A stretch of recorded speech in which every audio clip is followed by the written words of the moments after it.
여보, 나야 미안해. 정말 미안해. 당신이 누구세요?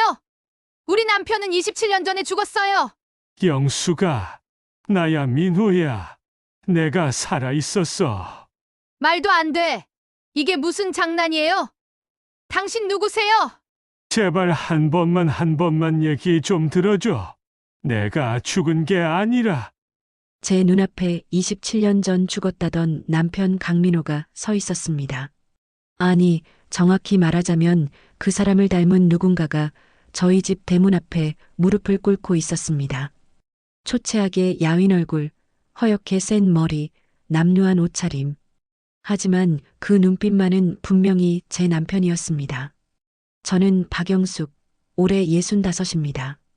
평생을 이 집에서 며느리로, 엄마로, 그리고 27년간은 과부로 살아왔습니다. 1997년 가을, 제 인생에서 가장 끔찍했던 그날을 저는 아직도 생생히 기억합니다.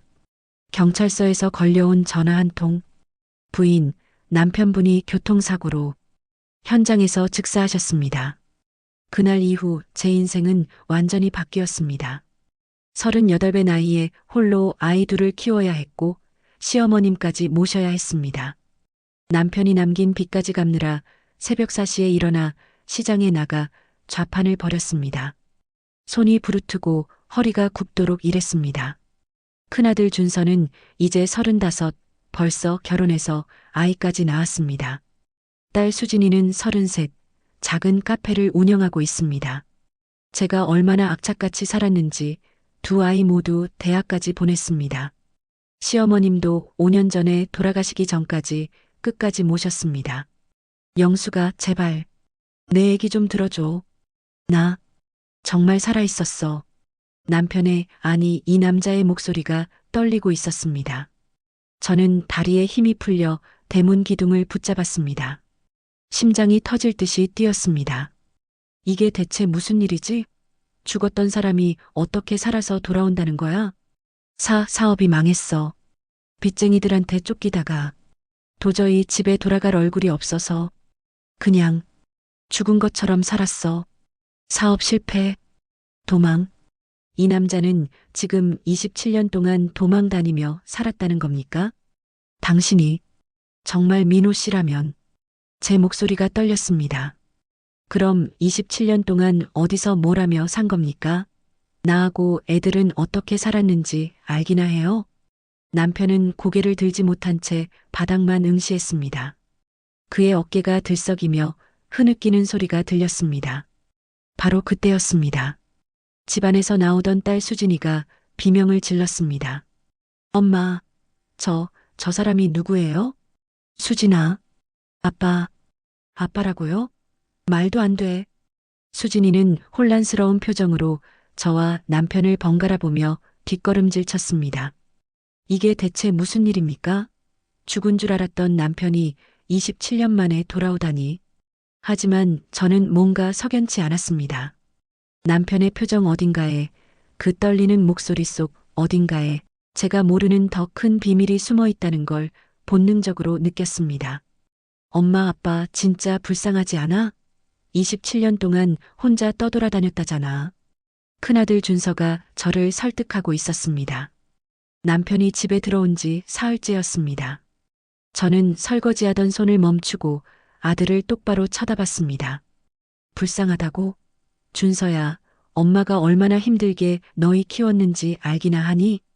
그건 알죠. 하지만 아빠도. 그만해. 엄마는 아직 받아들일 준비가 안 됐어. 거실에서는 남편이 TV를 보며 편하게 앉아 있었습니다. 마치 한 번도 떠난 적 없는 사람처럼 자연스럽게 가장 행세를 하고 있었습니다. 참 뻔뻔하기도 하지. 저는 속으로 중얼거렸습니다. 그날 저녁 온 가족이 식탁에 둘러앉았습니다. 어색한 침묵이 흘렀습니다. 딸 수진이는 아빠를 쳐다보지도 못한 채 밥만 먹었고 준서는 어색하게 웃으며 분위기를 풀어보려 애썼습니다. 그래도 이렇게 다 같이 밥 먹으니까 좋네요. 진짜 오랜만이에요. 준서의 말에 남편이 고개를 끄덕였습니다. 그러게 말이다. 아빠가 정말 미안하다. 또 미안하다는 말입니다. 저는 숟가락을 놓고 남편을 똑바로 쳐다봤습니다. 그래서 이제 어쩌실 건데요? 앞으로 계획이 뭡니까? 남편은 잠시 머뭇거리다가 입을 열었습니다. 영수가 나 이제 나이도 들었고 건강도 안 좋아. 그냥 여기서 조용히 살고 싶어? 여기서요? 이 집에서요? 응, 내 집이기도 하잖아. 그 말에 저는 웃음이 나왔습니다. 당신 집? 27년 동안 한 푼도 안 보탠 사람이 무슨 얼굴로 내 집이라고 합니까? 그래도 법적으로는 내가 남편이잖아. 그리고 남편은 잠시 뜸을 들이더니 조심스럽게 말을 이었습니다. 이 집 재산 정리 좀 해야 할 것 같아. 나도 나이가 있으니까. 재산 정리요? 응. 이 집 명의를 공동으로 하든지 아니면 재산을 반반 나누든지. 저는 귀를 의심했습니다. 지금 이 사람이 무슨 소리를 하는 겁니까? 당신 지금 정신이 있어요? 27년 동안 혼자 고생하며 모은 재산을 반으로 나누자고요? 영수가 화내지 마. 나도 당신 고생한 거 알아. 하지만 법적으로는 죽은 사람한테 무슨 법이 있어요? 제 목소리가 커졌습니다. 준서가 황급히 중재에 나섰습니다. 엄마, 아빠, 진정하세요. 천천히 얘기하면 되잖아요. 준서야, 넌 빠져. 이건 엄마, 아빠 문제야. 남편이 태연하게 말했습니다. 며칠 뒤 남편은 더 노골적으로 나왔습니다. 저녁 식사 후 남편이 서류 뭉치를 꺼내 제 앞에 내밀었습니다. 이게 뭡니까? 재산 분할 협의서야. 변호사한테 자문받아서 만들었어. 뭐? 영수가 우리 나이 생각해서 미리 정리하는 게 좋을 것 같아서. 당신도 나 없이 잘 살았잖아. 이제 반반하자. 저는 그 서류를 집어 던졌습니다. 당신 진짜 미쳤어요? 27년 만에 나타나서 재산 뜯어가려고 온 거예요? 영수가 오해야. 나는 오해? 오해가 아니라 사실이잖아요. 그날 밤 저는 잠을 이룰 수 없었습니다. 남편이 거실에서 자는 소리가 들렸습니다. 너무나 편안한 숨소리였습니다. 이 사람 뭔가 숨기고 있어. 27년 동안 대체 뭐라고 산 거야? 다음날 새벽 화장실에 가려고 일어났다가 거실을 지나는데 남편이 누군가와 통화하는 소리가 들렸습니다. 그래, 알았어. 조금만 기다려. 이번엔 제대로 챙겨야 한다니까.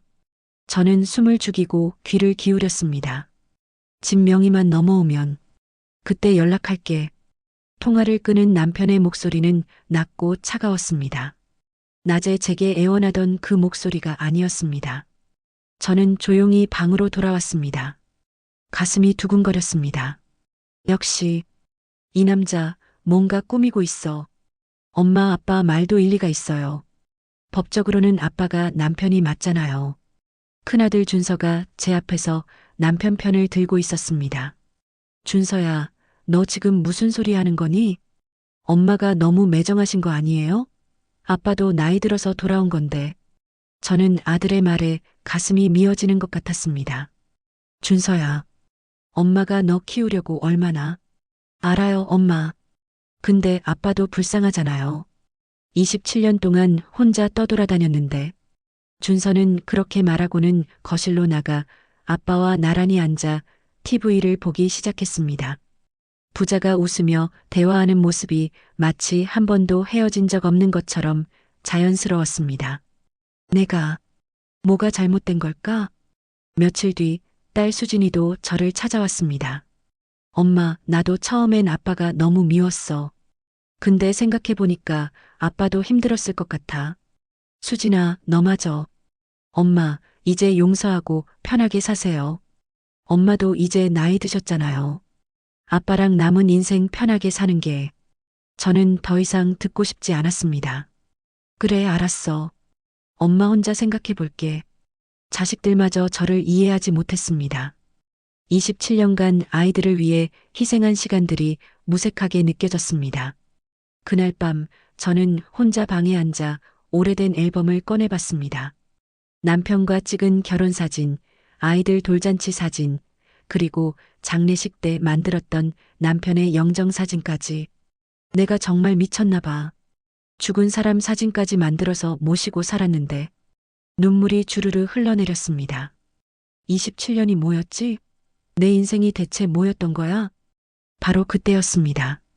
거실에서 또다시 남편의 목소리가 들렸습니다. 그래, 맞아. 얼마 안 남았어. 조금만 더 참아. 저는 재빨리 방문을 살짝 열고 귀를 기울였습니다.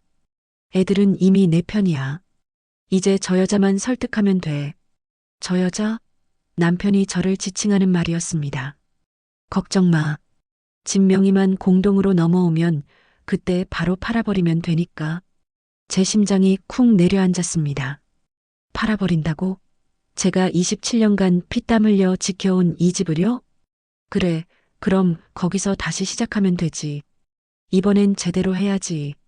통화를 끝낸 남편이 낮게 웃는 소리가 들렸습니다. 저는 온몸이 얼어붙는 것 같았습니다. 이 사람, 처음부터 날 속이려고 온 거였어. 다음 날 새벽, 저는 잠도 못 자고 부엌에 앉아 있었습니다. 창밖으로 동이 트고 있었습니다. 어떻게 해야 하지? 자식들도 내 편이 아닌데. 혼자였습니다. 완전히 혼자였습니다. 27년 전처럼 또다시 혼자가 되었습니다. 그런데 이상했습니다. 27년 전에는 두렵고 막막하기만 했는데 지금은 달랐습니다. 가슴속 깊은 곳에서 차갑고 단단한 무언가가 올라오고 있었습니다. 아니야. 이번엔 당하지 않아. 저는 주먹을 꽉 쥐었습니다. 27년 동안 혼자 살아남았어. 이번에도 내가 이겨낼 거야. 그날부터 저는 결심했습니다. 남편의 정체를 밝혀내고 그가 숨기고 있는 27년간의 진실을 파헤치기로.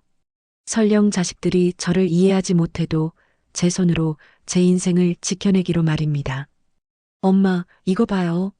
일요일 오후 딸 수진이가 황급하게 달려왔습니다. 손에는 낡은 핸드폰을 들고 있었습니다. 이게 뭐니? 아빠 옛날 핸드폰이요. 서랍 정리하다가 찾았어요.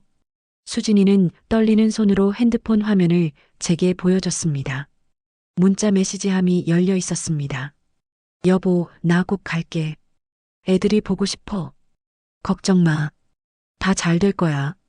사랑해. 준호 생일 챙겨줘. 아빠가 미안하다고 전해줘. 저는 화면을 보며 얼어붙었습니다. 이게 언제 보낸 거니? 날짜 봐요, 엄마. 2015년이에요. 8년 전이요. 2015년. 남편이 죽었다는 1997년으로부터 무려 18년이 지난 시점이었습니다. 그럼 이 여보는 다른 여자예요, 엄마.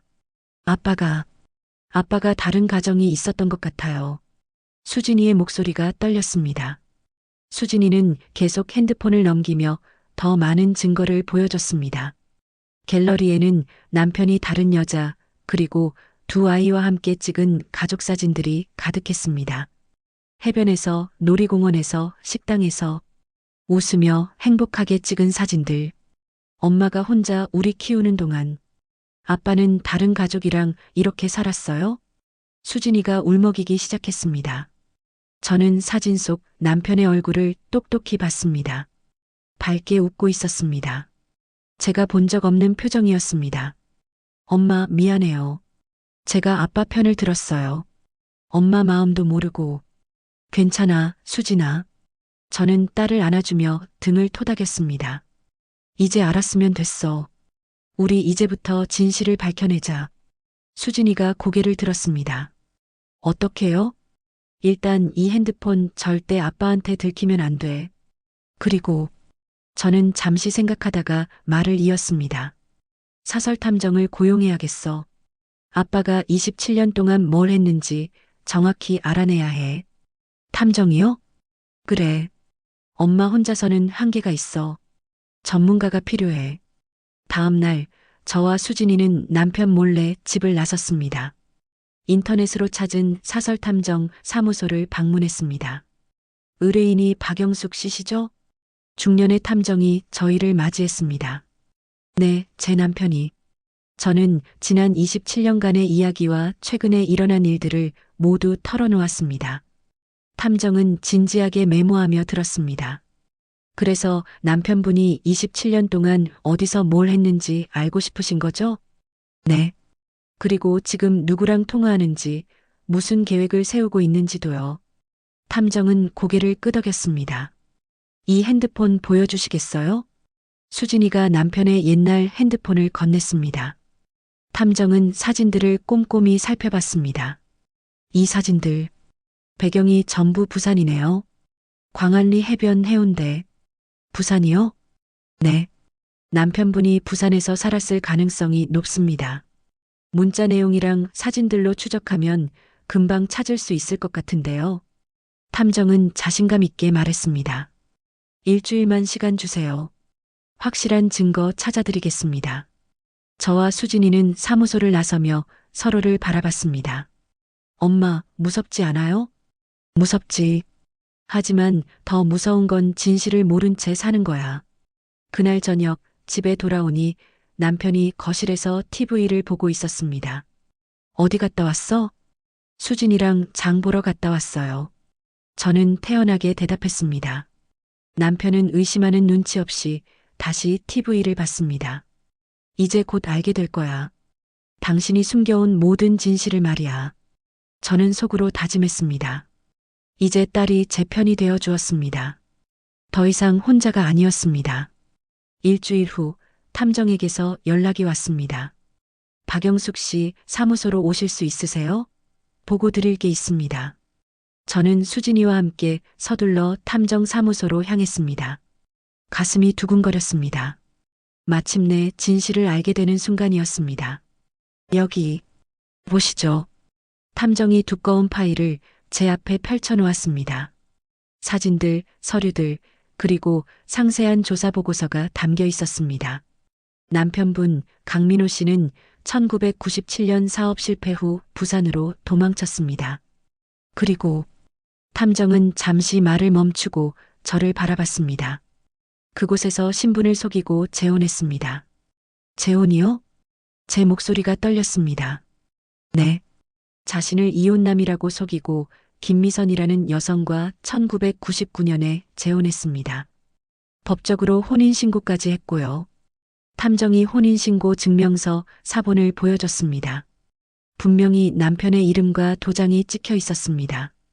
그리고 그 여성과의 사이에서 두 자녀를 낳았습니다. 아들 하나, 딸 하나. 지금 각각 23, 21살입니다. 사진이 한 장 더 나왔습니다. 남편이 다른 여자 그리고 2명의 젊은 청년들과 함께 찍은 가족 사진이었습니다. 세상에. 수진이가 입을 막았습니다. 즉 강민호 씨는 부산에서 20년 넘게 완전히 다른 가정을 꾸리고 살았습니다. 그쪽 가족들은 남편이 서울에 원래 가족이 있다는 사실을 전혀 몰랐던 것으로 보입니다. 그럼 왜 이제 와서 우리한테 돌아온 거죠? 제가 물었습니다. 탐정은 또 다른 서류를 꺼냈습니다. 최근 김미선 씨가 남편의 도박빚과 사기 행각을 알게 됐습니다. 남편이 몰래 집을 담보로 수천만 원을 빌렸고 그 돈으로 주식 투자와 도박을 했던 거죠. 도박이요? 네. 결국 작년 말에 김미선 씨가 이혼 소송을 제기했고 올해 3월에 이혼이 확정됐습니다. 남편은 그쪽에서 완전히 쫓겨난 겁니다. 저는 서류를 보며 손이 떨렸습니다. 그래서 갈 곳이 없어진 남편이 우리한테 온 거군요. 정확합니다. 게다가 부산 쪽에서는 빚쟁이들한테 쫓기고 있어서 서울로 도망쳐 온 겁니다. 탐정은 남편의 통화 내역과 문자 내역까지 보여줬습니다. 여기 보시면 남편이 최근에 부산의 사채업자와 통화한 기록이 있습니다. 약 5천만 원 정도의 빚이 있는 것으로 확인됩니다. 5천만 원. 그리고 이분과 통화한 내용을 들어보니 이쪽 집을 팔아서 빚을 갚겠다는 계획을 세우고 있었습니다. 탐정이 녹음 파일을 재생했습니다. 남편의 목소리가 들렸습니다. 집 명의만 넘어오면 바로 팔아서 보내줄게. 조금만 기다려. 걱정 마. 늙은 여자 하나 구슬리는 건 식은 죽 먹기야. 늙은 여자. 저를 말하는 겁니까? 수진이가 제 손을 꽉 잡았습니다. 엄마, 저는 고개를 들지 못했습니다. 27년간 제가 믿었던 남편의 죽음, 제가 흘렸던 눈물, 제가 견뎌낸 외로움, 그 모든 것이 거짓이었습니다. 이 자료들, 법적으로 효력이 있나요? 제가 물었습니다. 물론입니다. 중훈죄로 고소할 수 있고 사기죄도 성립될 수 있습니다. 특히 재산을 노리고 접근한 것이 명백하니까요. 저는 천천히 고개를 들었습니다. 눈물이 흘러내렸지만 이번에는 슬픔의 눈물이 아니었습니다. 이 자료들 모두 복사해 주세요. 그리고 변호사 한 분 소개해 주실 수 있나요? 물론입니다. 집으로 돌아오는 차 안에서 수진이가 말했습니다. 엄마, 이제 어떡할 거예요? 어떡하긴. 저 인간 제대로 혼내줘야지. 제 목소리는 차갑고 단단했습니다. 27년 동안 날 바보로 만든 대가를 똑똑히 치르게 할 거야. 그날 밤 남편은 여전히 거실 소파에서 편하게 TV를 보고 있었습니다. 아무것도 모른 채 웃으며 드라마를 보는 그 모습이 역겹게 느껴졌습니다. 조금만 기다려. 내가 무슨 짓을 했는지, 내가 누구를 속였는지 곧 후회하게 해주마. 당신, 나 좀 봅시다. 저는 남편을 서재로 불러들였습니다. 탐정 자료를 받은 지 이틀째 되는 날이었습니다. 왜? 무슨 일이야? 남편은 태연하게 따라 들어왔습니다. 저는 책상 위에 조사 보고서를 쿵 하고 내려놓았습니다. 이게 뭐야? 남편이 서류를 집어들었습니다. 순간 그의 얼굴이 하얗게 질렸습니다. 이게 어디서 난 거야? 부산 김미선 씨, 그리고 당신 자식들 준호, 지연이. 기억나죠? 남편은 말을 잃었습니다. 27년 동안 다른 가정을 꾸리고 살았더군요. 법적으로 재혼까지 하고. 이게 뭡니까? 중혼죄 아닙니까? 영수가 이건 뭐예요? 오해라고 할 건가요? 아니면 또 불쌍한 척 할 건가요? 제 목소리가 떨렸습니다. 분노로 온몸이 부들부들 떨렸습니다. 그쪽에서 도박하고 사기치다가 쫓겨나서 우리한테 온 거 다 알아요. 이 집 팔아서 빚 갚을 생각했죠? 남편은 잠시 당황한 표정을 지었습니다. 하지만 곧 그의 얼굴이 차갑게 변했습니다. 그래서 어쩔 건데? 뭐라고요? 어차피 법적으로는 내가 남편이야. 재산 절반은 내 거라고. 남편의 목소리가 싸늘하게 변했습니다. 더 이상 애원하는 척하지 않았습니다. 당신이 중혼죄로 고소당할 건 알죠? 해봐. 그러면 당신도 끝이야. 무슨 소리예요? 남편이 비웃으며 말했습니다. 당신이 27년 동안 몰래 모은 돈 다 알아. 세금 신고 안 한 거 많지? 찜질방 매출 축소 신고한 것도 알고. 제 심장이 철렁 내려앉았습니다. 나 신고하면 당신도 탈세로 세무조사 받아.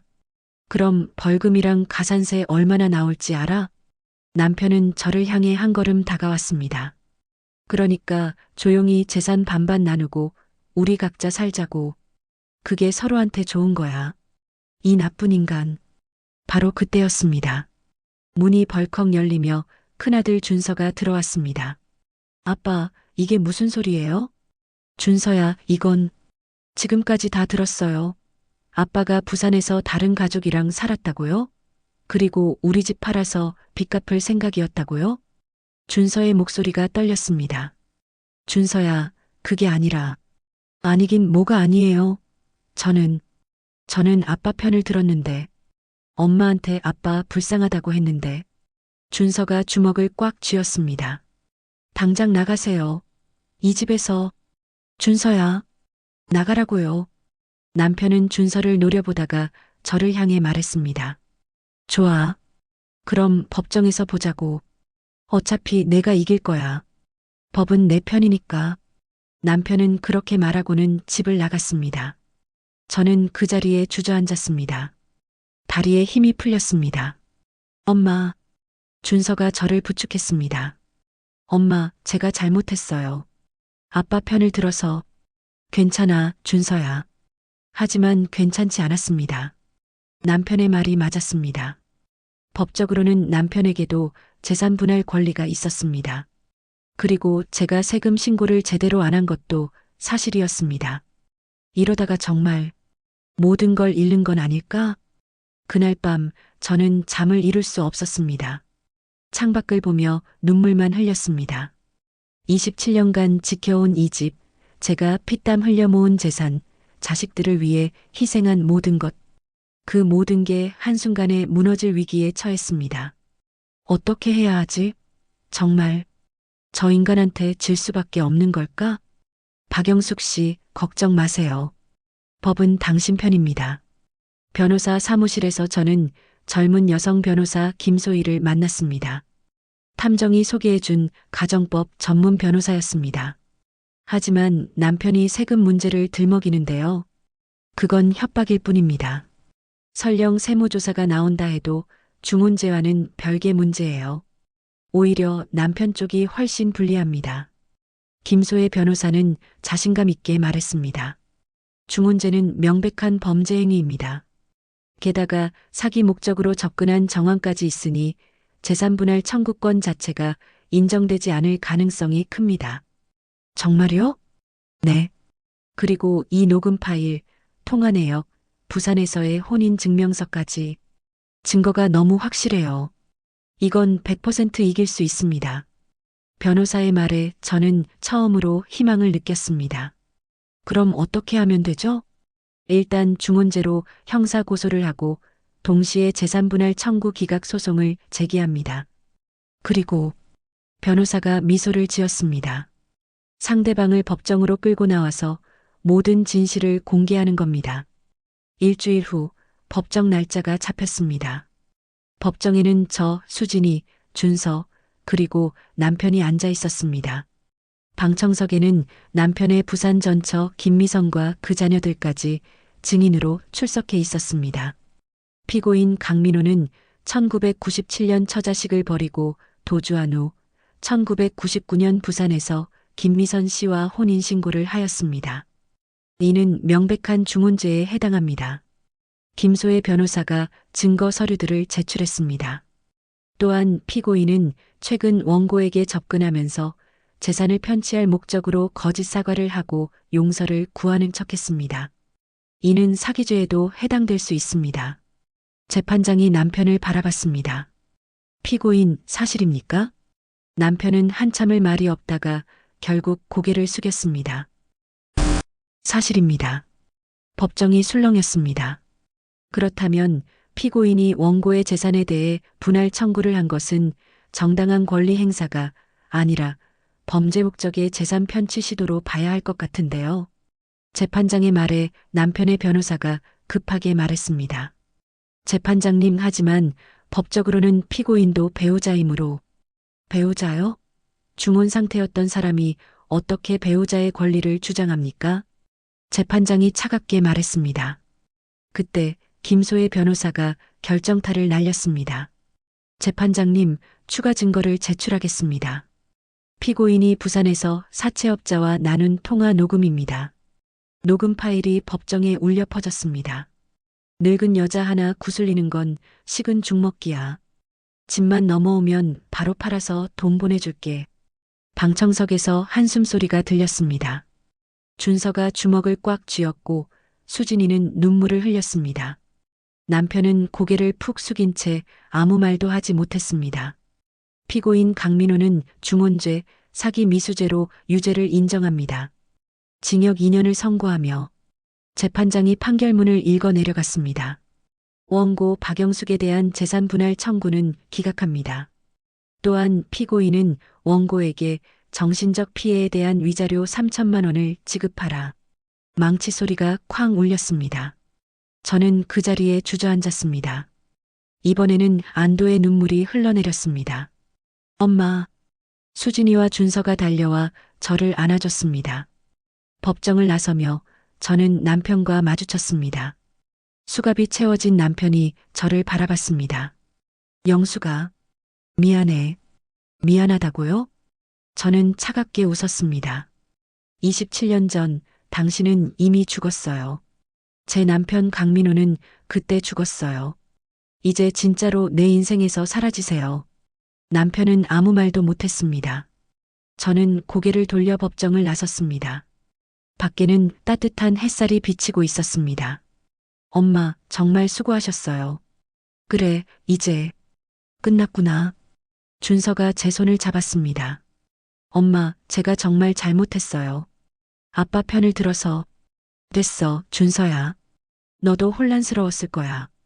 저는 아들의 손을 꽉 잡았습니다. 이제 우리 다시 시작하자. 진짜 가족으로. 6개월이 흘렀습니다.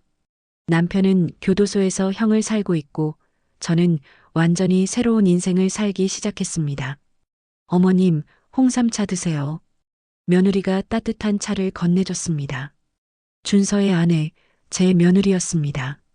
고맙구나. 어머님 덕분에 우리 가족이 다시 하나가 된 것 같아요. 그동안 정말 힘드셨죠? 아니야.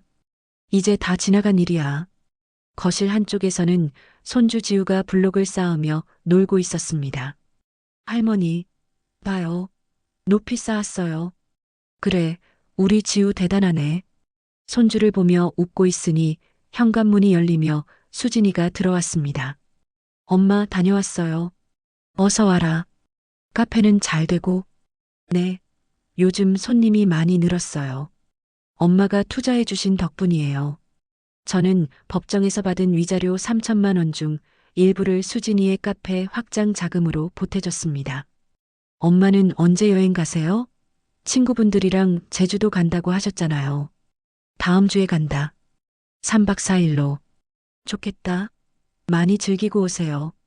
그날 저녁 온 가족이 모여 저녁을 먹었습니다. 준서 가족, 수진이, 그리고 저. 웃음소리가 끊이지 않았습니다. 식사 후 저는 거실 벽을 바라봤습니다.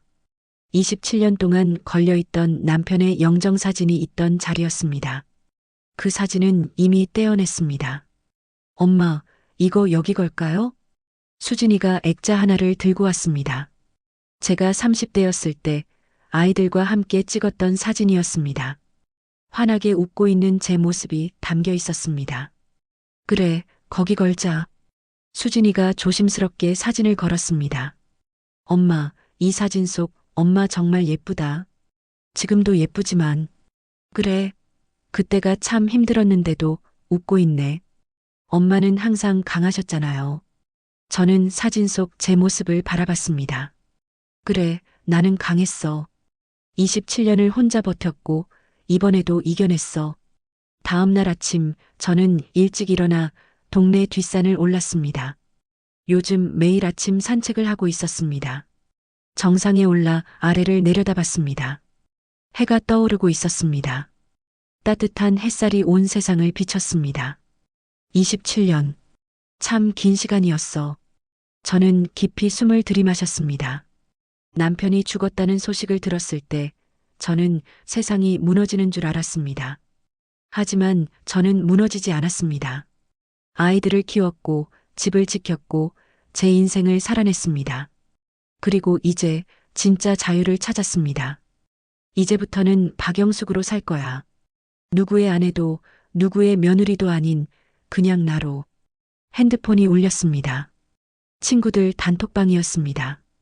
영수가 다음 주 제주도 여행 기대된다. 맞아. 우리만의 힐링 여행.